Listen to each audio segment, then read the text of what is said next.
Hello friends, Mandar here. I'm back with another video. Today June 2023 Visa Bulletin is out. So we are going to take a look at it. Although there is no point in looking at it because most of the stuff is copy and paste from May Visa Bulletin. But there are some minor changes and some text at the end of the Visa Bulletin that we are going to take a look at. So watch this video until the end and let's get started.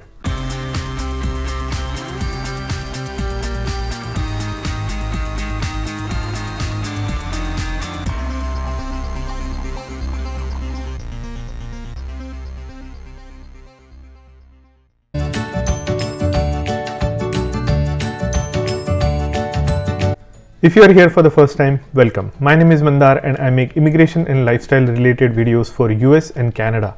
I'm not an immigration lawyer, so anything that I say on this video or on my channel is for information purpose only. And for your specific immigration needs, before you take any action, you should hire a competent immigration lawyer.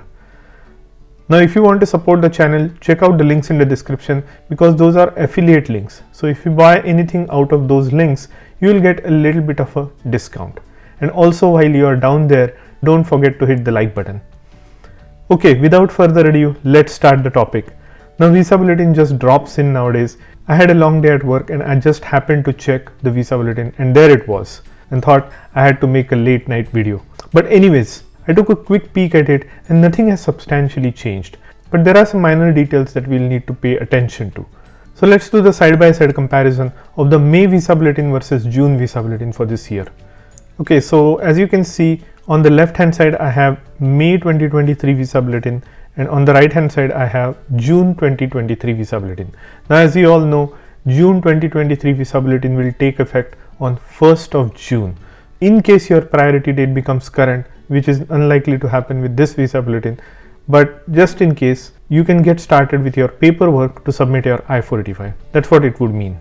Now first we'll look at the family section and then we'll go to the employment section. So let's start with the family section first. So final action date chart for the family sponsored. So F1, if you compare across the board, there is no change in the dates. So I'm not going to read out the dates as you can see them on the screen, but absolutely no date change. Similarly, F2A has also not changed for anything. All chargeability, China, India, Mexico and Philippines remain the same.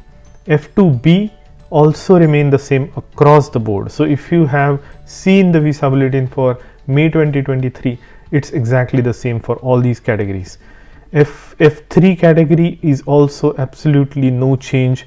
Let me know in the comments if I have missed anything, but I absolutely cannot see any change. It's as if they have copy pasted the chart as it is from one month to the next. Also F4 category, absolutely no change. So as you can see, family based category has not changed this month at all, which means they have enough visas to process, enough pending applicants and enough visa numbers to fulfill those pending applicants.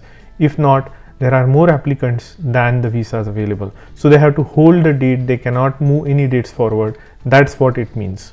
Now we all know that there are more than 1 million pending applications in the family based category. Those were specifically at the borders. So they are giving out the letters if the dates are current to the individuals who had applied before the pandemic. Now the backlog has grown so much so that it is over 1 million. Now to process through that backlog with the available visa numbers, if there are limits, it's going to take a long time. And that's why we are seeing this stall in the dates in the final action chart for family based category. Now let's go look at the filing date chart for family based category. I don't see any change in the family based in the filing date chart. This is the chart that family based category uses for the application of 485. So all the dates remain the same for F1, F2A, F2B, F3 and F4. I am not seeing one single date change in these charts. So no point in going through them. It's on the screen. If you are aware of your date, it's still the same this month as well, unfortunately. So if you did not qualify last month, you probably did not qualify this month either. So that's what it means. Anyways, let's continue and take a look at the employment based section. Now final action date chart for employment based section. This is the comparative analysis. Let's see, EB1, all chargeability current, China 1st of February 2022, India 1st of February 2022, Mexico current and Philippines current. So no change in the EB1 category. Although I remember them saying that EB1 may retrogress even further, I don't see that is happened yet. So EB2 15th of February 2022 for all chargeability, China 8th of June 2019, India 1st of January 2011, Mexico 15th of February 2022 and Philippines 15th of February 2022. No change for the EB2 category in the final action chart. Now let's look at the EB3 category. For all chargeability is 1st of June 2022, China 1st of April 2019, India 15th of June 2012, Mexico 1st of June 2022 and Philippines 1st of June 2022. No change in the EB3 category either. So there is absolutely no change in EB1, EB2 or EB3 for final action chart for employment based category. Other workers category, I think I saw some change here. Other than China, everything remains the same. For China, the date has progressed from 15th of April 2015 to 1st of September 2015. No change to India, Mexico or Philippines, unfortunately. Now F4 category also remains exactly the same at 1st of September 2018 across the board. Certain religious worker category also remains exactly the same across the board, which is 1st of September 2018. Fifth unreserved category, I thought I saw some change for India. Now fifth preference category for India has retrogressed even back. This month the date was 1st of June 2018. It has retrogressed by almost more than a year. It's almost 14 months of retrogression for EB5 unreserved category, 1st April 2017. So unfortunately dates are moving back, which tells us that the demand has increased for EB5. No surprise there. I get a lot of calls from a lot of people and they ask me about how do I upgrade my case from EB2, EB3 to EB5. A lot of people are contemplating or have already applied for EB5 category. So I think it is now taken into account all those flood of applications that people are trying to upgrade, thinking that EB2 and EB3 are going to take a very long time for them to become current. Why not spend $1 million? You have already worked in the US so hard, you have earned enough and you can spend $1 million, or not spend, you can invest $1 million in the EB5 category of green card, which you eventually get it back after the project is over and the commitments are fulfilled. That amount gets back to you, but beware that it is a very long wait until you see your money back. Unfortunately, this category is also quite backlogged now, so it's losing its charm of getting the green card sooner. Now let's look at the filing date chart for employment based category. Now for the filing date chart, as you can see, I don't see any change for EB1 category. The dates remain 1st of June 2022 for China and India, and for all other nations it is current. EB2 dates have not changed at all. For India it remains at 1st of May 2012. EB3 dates haven't changed at all. It remains at 1st of August 2012 for India. Other workers category, I have not seen any change in the dates. Fourth category, there is no change in the dates. Certain religious workers category, there is no change in the dates. Fifth unreserved EB5 has also not changed for filing date chart, although it has retrogressed for the final action chart. Rest of the chart remains current for EB5. Now let's look at the notes at the bottom. Here is something that differs from month to month. Now last month they had advised that employment based first preference category for China and India will most likely necessitate a retrogression, even further retrogression, but we haven't seen that yet, at least yet. So they thought that they were going to retrogress, but in the June Visa Bulletin we haven't seen any further retrogression. The dates remain the same. So what does that tell you? The notes at the bottom of the Visa Bulletin are speculative analysis. What they do, they try to get the word out before the hammer hits, but seems like in many cases they do also backtrack. So that is something to take a note of, because not everything over here, whatever they mention, become a reality in the next month.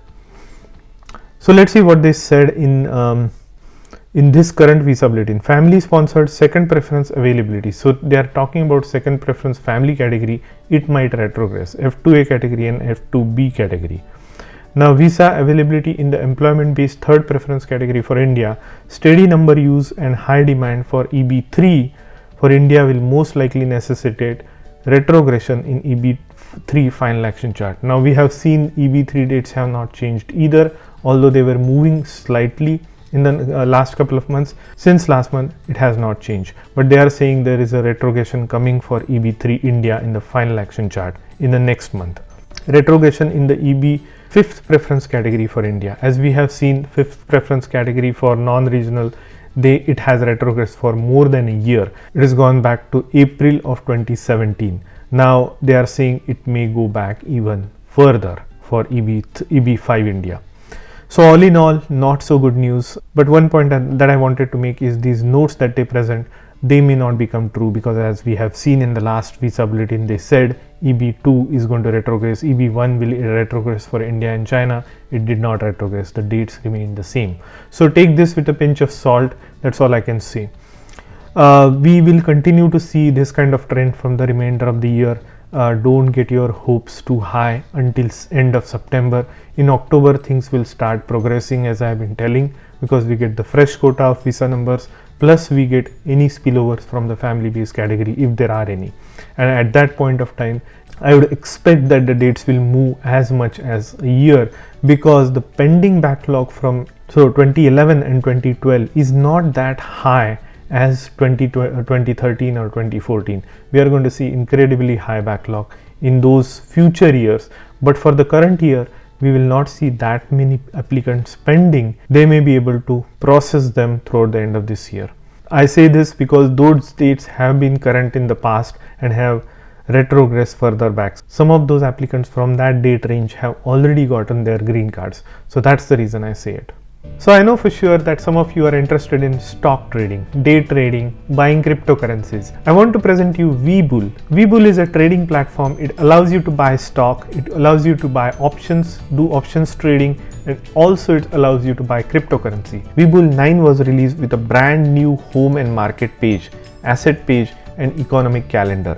Also, VBull Cash Management was launched with 5.8% API with no fees attached and no minimum balance and unlimited withdrawals. This is amazing. This coming May, new VBull USA users can still enjoy 5.8% APY and get up to 12 free stocks when making an initial deposit of any amount. Each is valued between $3 and $3,000. Feel free to take advantage of this. Join through my link and you will get those free stocks.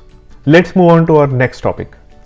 Leave down in the comment section below what you think about the Visa Bulletin and what's your speculation in the next couple of months. And if you like the content of this video, do hit the like button and consider subscribing to my channel. By the way, the giveaway for the wallets is still going on, so do hit the like button and subscribe to my channel, and I'll see you in the next one.